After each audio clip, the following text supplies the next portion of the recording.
Hello everyone and welcome to another special episode of Football Ancestry. Now if you're new here, you're probably wondering what on earth is this video.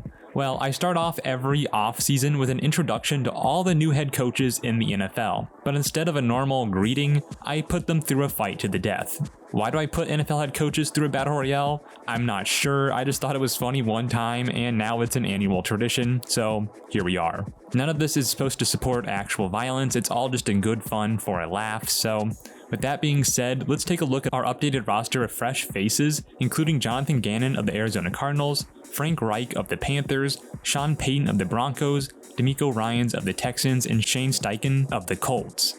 Every coach in the league has been given a numerical value between 1 and 10 in their physical strength and agility, along with their endurance, which I actually use to represent their ability to keep a job as well as how often they blow a lead in a game, their skill, which I use to represent their football IQ, and their luck, which kind of represents outside forces that affect them and their team's like historic bad luck.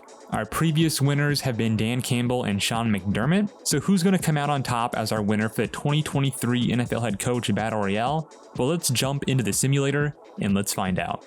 And so our Battle Royale has began. People have scattered throughout the map and are currently more focused on survival, maybe forming some teams, but mainly just getting their bearings of the situation at hand. As teams begin to form, our first strong team forms between Mike Tomlin and Andy Reid. That could be a powerful duo as things shake out. Both being high in football IQ and also quite big in physical size. It'll be interesting to see if any other teams form that can maybe challenge that duo, or maybe they'll be forming teams with multiple people to just try to take them on by sheer numbers. Some more teams forming, nothing really as strong as that one. There we go, a Mike Vrabel and Robert Saleh alliance. That's two of the strongest competitors in the game forming up. And then right on top of that, we have Bill Belichick and Dan Campbell, the smartest guy in the game and the strongest guy in the game, both teaming up. So we have 3 powerhouses on this map, along with a bunch of other random teams and alliances. That's going to make this a very interesting battle down the stretch. And we just have more teams and more teams beginning to form. I don't know if I've ever seen a Battle Royale the 2 previous years. I don't know if there's ever been this many teams. Maybe I'm just not remembering that well, but I swear this is way more teams than normal, which is going to be interesting to see how things kind of play out in that way. Oh, and finally, after all of that time, we finally have our first kill.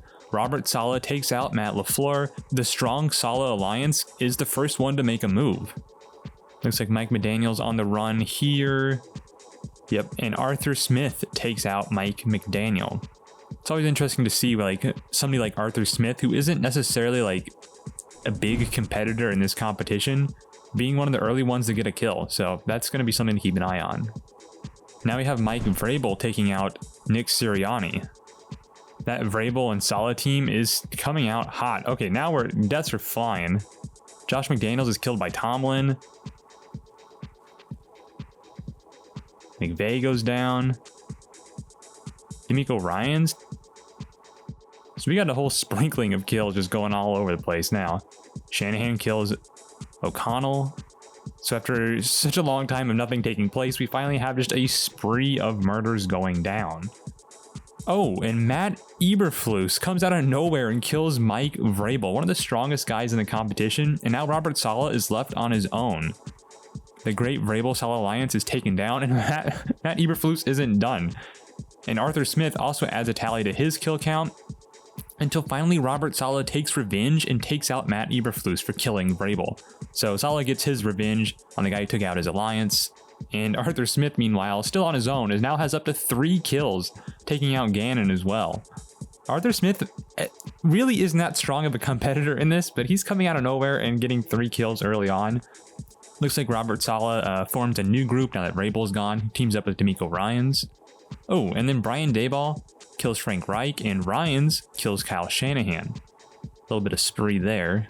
We also missed in that killing action that Tomlin teamed up with Rivera, which by extension would also mean Andy Reid is in that alliance, since Andy Reid was with Tomlin at the beginning. So we'll see how Tomlin's friend making affects this as well.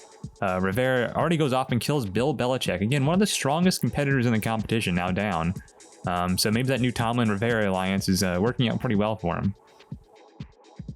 Zach Taylor begins to cry by himself. Well, there's a lot of pressure going on here, so that's pretty sad. And it looks like Sean Payton couldn't handle the crying and just takes out Zach Taylor. It's enough of that. That's what Sean Payton said. Meanwhile, Mike Tomlin teams up with Sean McDermott. So Tomlin is still out here making friends with even more people. So maybe his alliance with Andy Reid at the beginning wasn't as strong as we thought it was. That or Tomlin's just a really good friend maker. And McDermott becomes friends with Dan Campbell. So now we have a giant web of an alliance. I don't know how strong it really is if there's that many people like webbed together like that. So we'll see. But as we see on the map, like half of them are all in this orange color. So they're all like on each other's side. So it's quite a big faction of people. Looks like our first clash of titans here. Dan Campbell takes down Robert Saleh. That's a fight of two big brutes on the field. And now Sean Payton approaches Arthur Smith. Arthur Smith, who had 3 kills early on, has established himself as the kill leader in the game. But Sean Payton, who has a couple kills himself, looks to take him down. And as it shakes out, Sean Payton gets the upper hand and takes out Arthur Smith. A good run for Arthur Smith, honestly, who really shouldn't have had much of a chance to begin with. And now D'Amico Ryans gets a kill, taking out Doug Peterson. And out of nowhere, D'Amico Ryans now also has 3 kills. So the new guy in the competition is making a name for himself here. And so if we kind of look off to the side of the map over here, it's kind of interesting how the entire game kind of grouped up on this one mountain. Like, this has just become Death Mountain where everybody's gonna die, I guess.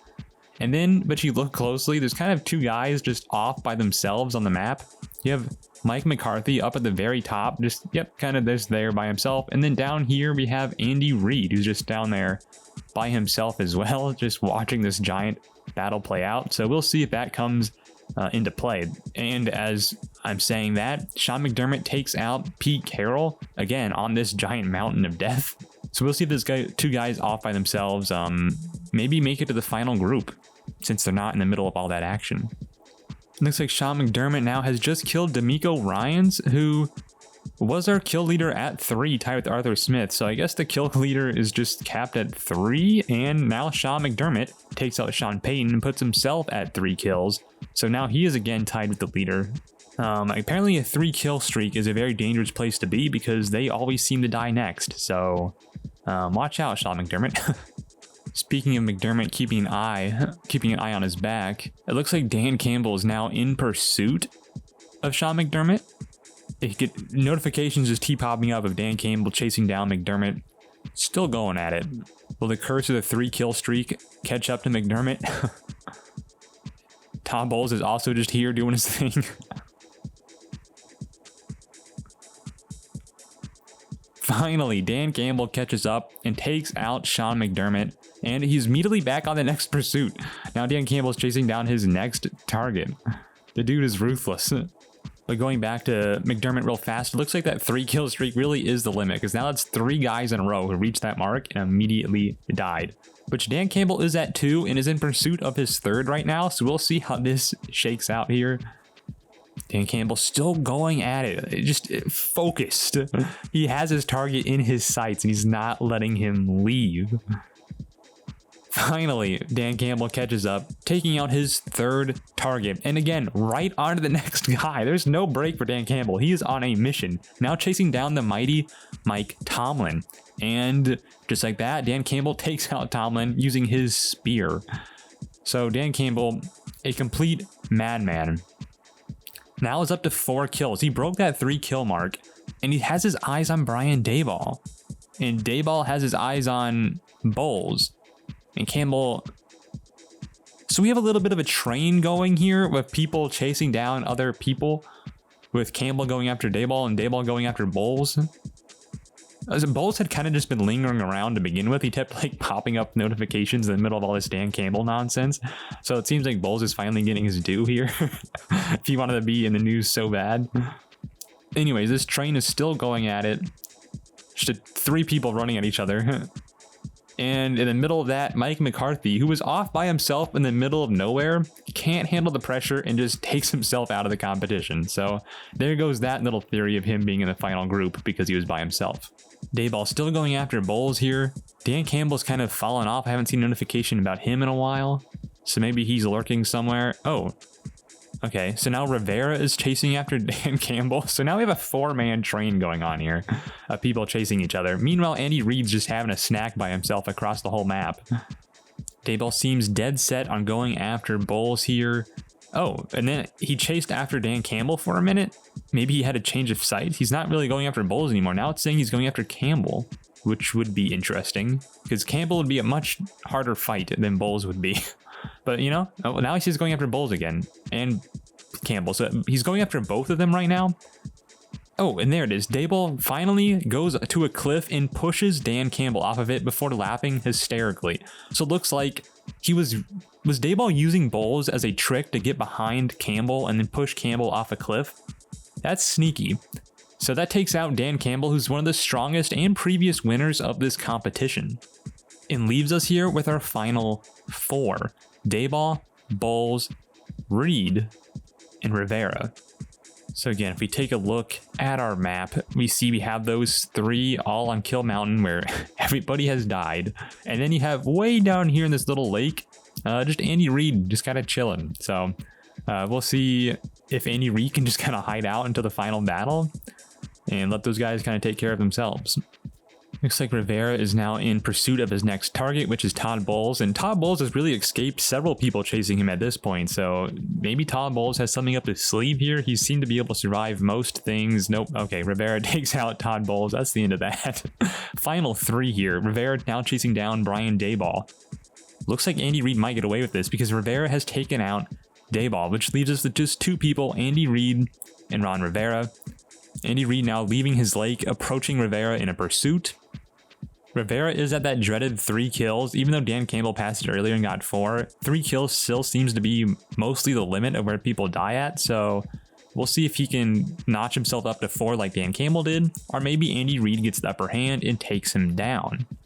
Also an interesting connection between these 2 people. Rivera was that guy that Tomlin reached out to initially to expand this alliance, and now it's just Andy Reid who was initially with Tomlin and Rivera who was Tomlin's new friend in the multiple alliance, and now they're against each other in a 1v1. Andy Reid is very high on the skill list, maybe not as imposing physically. Rivera is kind of mid stats all around, so it'll be interesting to see who comes out on top of this. You would have to think it would be Andy Reid, but Rivera's been a survivor so far and he's got 3 kills under his belt, so really could go either way here. The final battle taking place right now. Who will come out as a 2023 head coach Battle Royale champion? They're exchanging blows now, one after another, taking place on the mountain, which is fitting, you know, every death has to take place. And there it is. Andy Reid comes out on top, defeating Rivera, hiding in his corner really the whole game, taking his time, sleeping, eating snacks, taking fish. And then finally, duty calls, time to go kill Ron Rivera and win the whole competition. So there you have it. Andy Reid is the winner of the 2023 head coach Battle Royale. So if you enjoyed this fun little look at all the new coaches in the NFL, please give this video a like. And if you want to stay subscribed, we'll have more normal episodes coming in the future. So stay subscribed to see those. And I want to thank you so much for watching. Let me know in the comments if you think Andy Reid deserved this win, or did he play it a little cheap? Let me know. Thanks for watching. I do really appreciate it, and I'll see you guys in the next one.